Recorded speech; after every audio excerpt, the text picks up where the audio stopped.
दोस्तों, हमारा मन अगर खाली बैठा रहे तो उसमें बेकार की बातें घूमती रहती हैं, जैसे बिना दिशा की हवा। लेकिन अगर हम उसमें सही विचार भर दें तो इस बेचैनी को रोका जा सकता है। मन की बकबक जो हर वक्त चलती रहती है, उसे शांत करना हमारे हाथ में है। और जब एक बार मन ठहर जाए तो फिर उसे अपनी मर्जी से मोड़ा जा सकता है।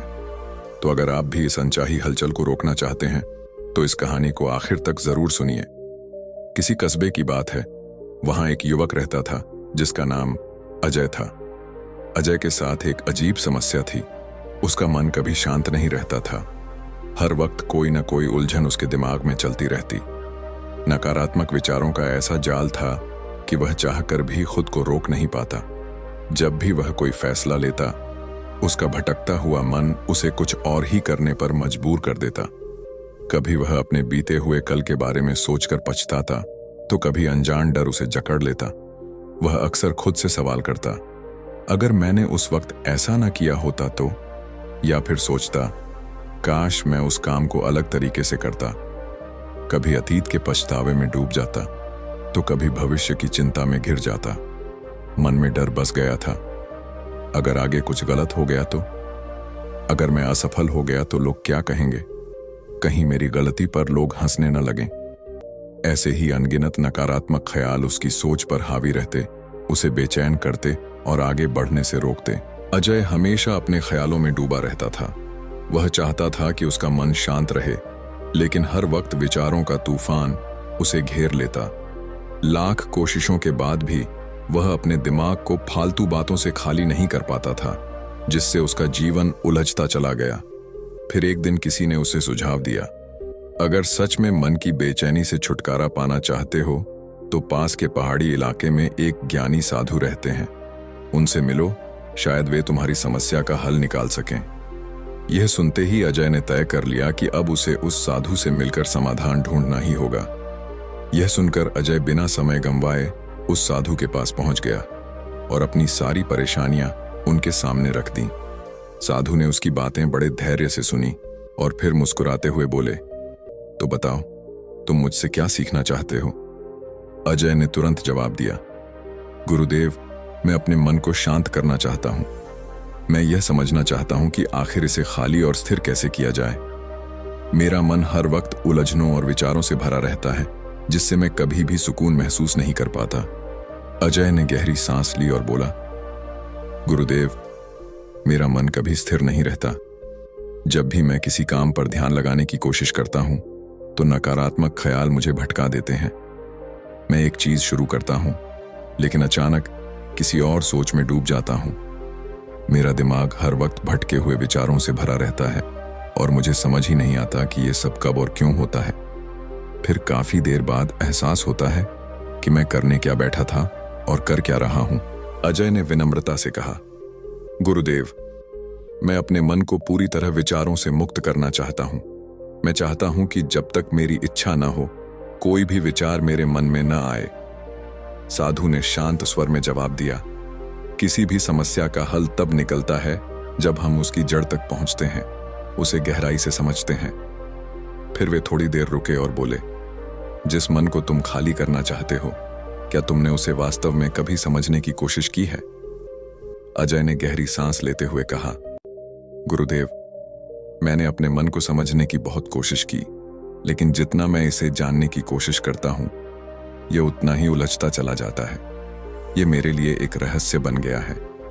साधु ने मुस्कुराते हुए पास रखा, एक घड़ा उठाया और उसे अजय की ओर बढ़ाते हुए बोले, अगर सच में कुछ सीखना चाहते हो तो जाओ, इस घड़े में छोटे छोटे कंकड़ भरकर ले आओ।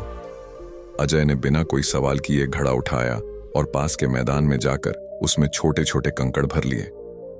फिर वह वापस लौटा और घड़ा साधु के सामने रख दिया। साधु ने घड़े की ओर इशारा करते हुए कहा, इस घड़े को अपना मन समझो और इसमें भरे इन कंकड़ों को अपने विचार। अब इसमें और कंकड़ डालो। अजय ने जैसे ही और कंकड़ डालने शुरू किए, पहले से भरे घड़े से कंकड़ नीचे गिरने लगे।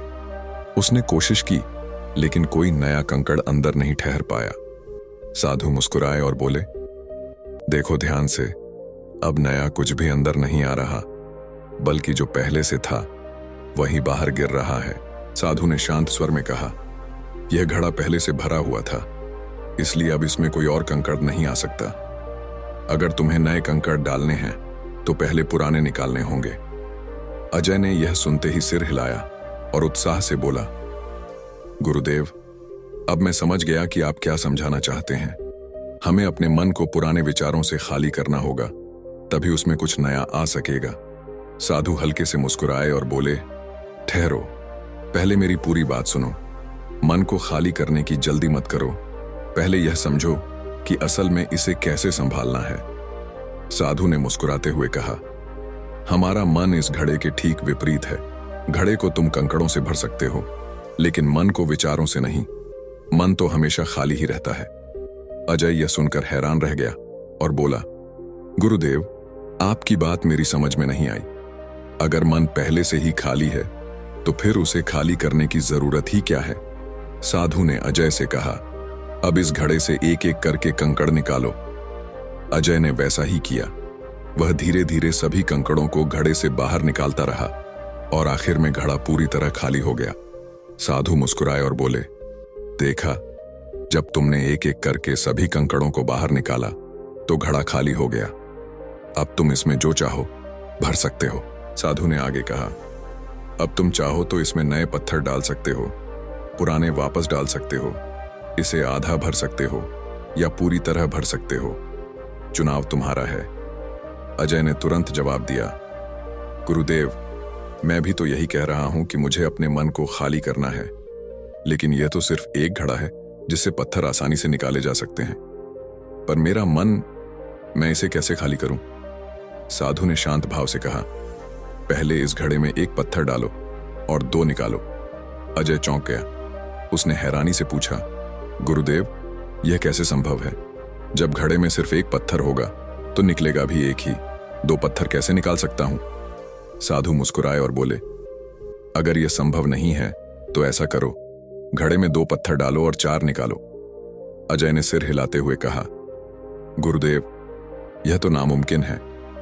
यह कोई जादुई घड़ा तो है नहीं कि एक डालूं और दो निकल आएं, या दो डालूं और चार बाहर आ जाएं। साधु मुस्कुराए और बोले, यह घड़ा चमत्कारी नहीं है, लेकिन तुम्हारा मन जरूर है। जब तुम मन से एक विचार निकालते हो तो उसके बदले दो और आ जाते हैं। फिर जब उन दो विचारों पर ध्यान देते हो तो वे चार नए विचारों को जन्म दे देते हैं। यही सिलसिला चलता रहता है और देखते ही देखते तुम्हारे मन में विचारों की एक अंतहीन श्रृंखला बन जाती है। फिर तुम कहीं नहीं रुकते, बस एक के बाद एक विचारों में उलझते चले जाते हो। साधु ने कहा, यह मिट्टी का घड़ा पत्थरों से भर सकता है, लेकिन तुम्हारा मन कभी नहीं भरता। वह हमेशा खाली ही रहता है, लेकिन फिर भी खाली नहीं लगता। यही मन की सबसे बड़ी माया है। सब कुछ होते हुए भी उसमें कुछ नहीं होता। अजय ने चिंतित स्वर में पूछा, गुरुदेव, मैं आपकी बात समझ रहा हूं, लेकिन क्या मैं हमेशा इसी विचारों के जाल में उलझा रहूंगा? क्या इस मन की माया से निकलने का कोई रास्ता नहीं है? साधु ने कहा, इस मिट्टी के घड़े को आधा पत्थरों से भर दो। अजय ने वैसा ही किया। फिर साधु बोले, अब इन पत्थरों में से एक चुनो और उसकी एक छोटी सी मूर्ति बनाकर मुझे दो। मैं जानता हूं कि तुम एक कुशल कारीगर हो। अजय ने एक पत्थर उठाया और वहीं बैठकर उसे तराशने लगा, लेकिन जैसे जैसे वह काम करता गया उसे महसूस हुआ कि यह पत्थर ठीक नहीं है। अजय ने दूसरा पत्थर उठाया, लेकिन उसे वह भी ठीक नहीं लगा। फिर उसने तीसरा पत्थर निकाला, मगर वह भी उसे पसंद नहीं आया। उसका आकार सही नहीं था। ऐसा करते करते उसने एक एक करके घड़े के सारे पत्थर बाहर निकाल दिए, लेकिन उसे कोई भी पत्थर उपयुक्त नहीं लगा। साधु यह सब शांत भाव से देख रहे थे।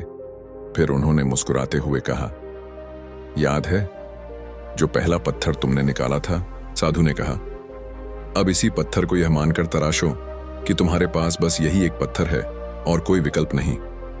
अजय ने गुरुदेव की बात मानी और उसी पत्थर को तराशने लगा। उसने पूरी एकाग्रता से काम किया और अंत में एक बेहद सुंदर मूर्ति तैयार कर ली। वह मूर्ति साधु के सामने रखते हुए बोला, गुरुदेव, मैं सोच भी नहीं सकता था कि इस साधारण से पत्थर से इतनी सुंदर मूर्ति बन सकती है। साधु मुस्कुराए और बोले, जब हमारे पास कोई दूसरा विकल्प नहीं होता तो हम अपनी पूरी ऊर्जा उसी एक चीज पर लगाते हैं और उसे सर्वश्रेष्ठ बना देते हैं। लेकिन जब सामने कई विकल्प होते हैं तो हम तय ही नहीं कर पाते, न पत्थर चुनते हैं न मूर्ति बनती है। फिर वे आगे बोले, तुम्हारा मन भी यही करता है, एक विचार के साथ हजारों और विकल्प जोड़ देता है और तुम मुख्य विचार को छोड़कर उन्हीं बेकार की उलझनों में फंस कर रह जाते हो। अजय ने गहरी सांस ली और कहा, गुरुदेव, आपकी बात मुझे पूरी तरह समझ आ गई, लेकिन अब मुझे क्या करना चाहिए? कृपया मेरा मार्गदर्शन करें।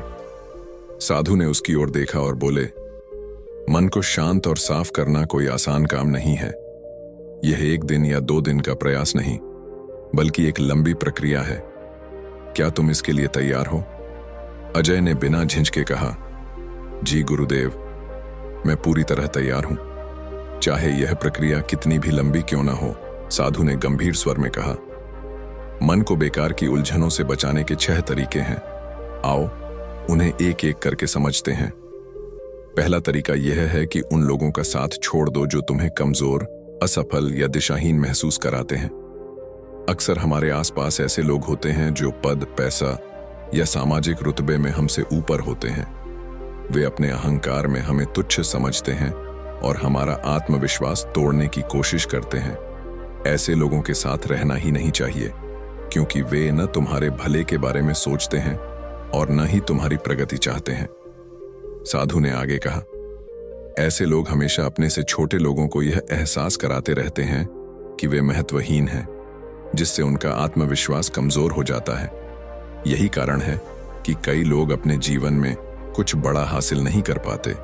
फिर उन्होंने गंभीर स्वर में कहा, कई बार यह लोग सिर्फ बाहरी दुनिया में नहीं, बल्कि हमारे अपने मित्रों और परिवार के बीच भी होते हैं।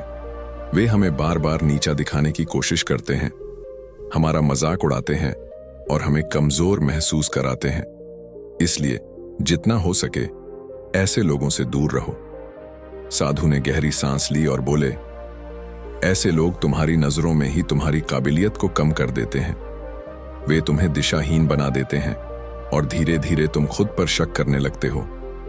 तुम्हारे भीतर नकारात्मक भावनाएं घर कर जाती हैं, जो अंततः मानसिक तनाव और चिंता को जन्म देती हैं। फिर वे आगे बोले, अब दूसरा तरीका समझो। हमेशा सोच समझकर और बहुत ही चुनिंदा लोगों को अपना मित्र बनाओ। साधु ने आगे समझाया, अपना समय और ऊर्जा ऐसे लोगों के साथ बिताओ जिनसे तुम कुछ सीख सकते हो, जिनकी सोच तुमसे मेल खाती हो और जो तुम्हारी भावनाओं की कद्र कर सकें। ऐसे लोग तुम्हारे जीवन में सकारात्मक बदलाव लाते हैं और तुम्हारी सफलता में मदद करते हैं। हमारे जीवन में हमारे माता पिता के बाद सबसे ज्यादा प्रभाव हमारे दोस्तों का होता है। इसीलिए सही मित्र चुनना बेहद जरूरी है, क्योंकि वे ही हमारे जीवन को दिशा और उद्देश्य दे सकते हैं।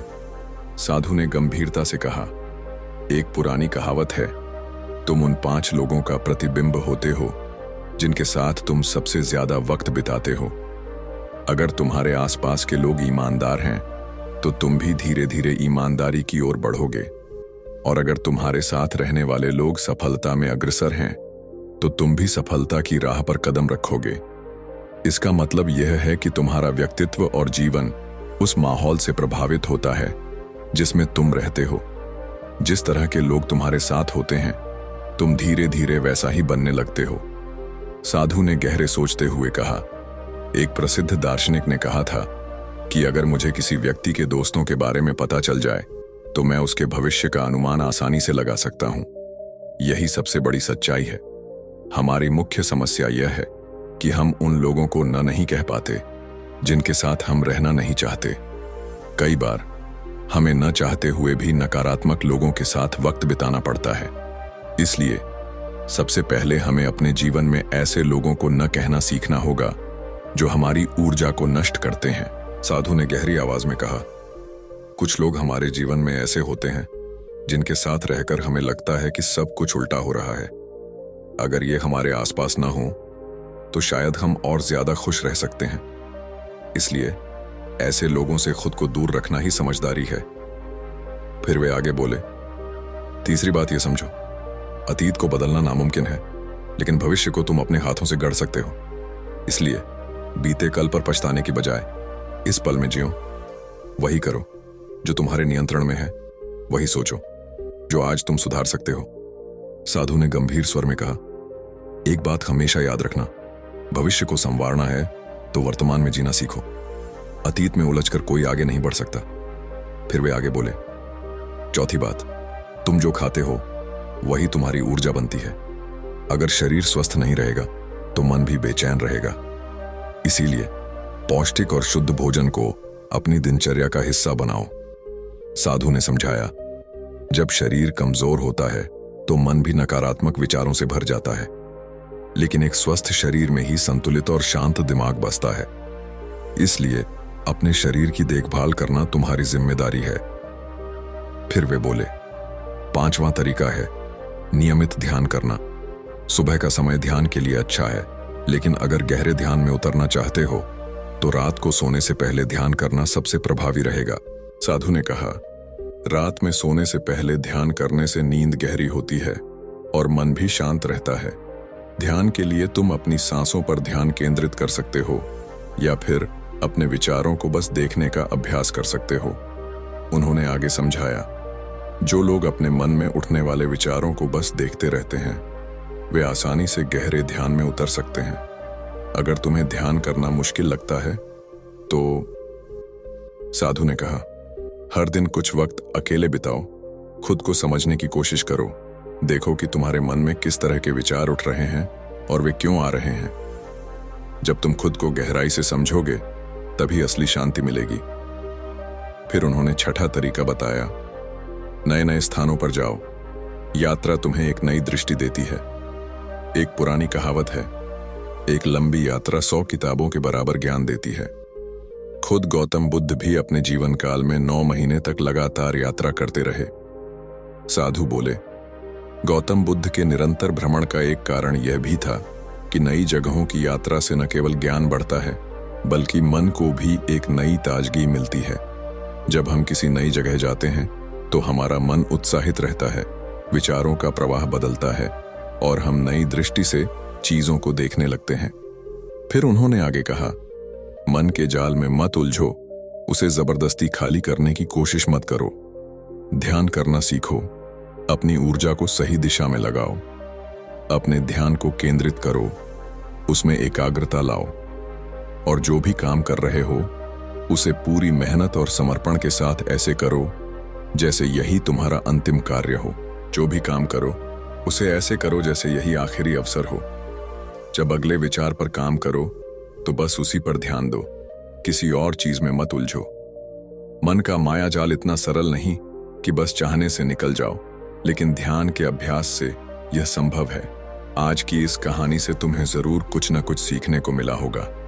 अगर यह बात तुम्हारे मन को छू गई हो तो इसे अपनाने की कोशिश करो। फिर मिलते हैं एक नई कहानी के साथ।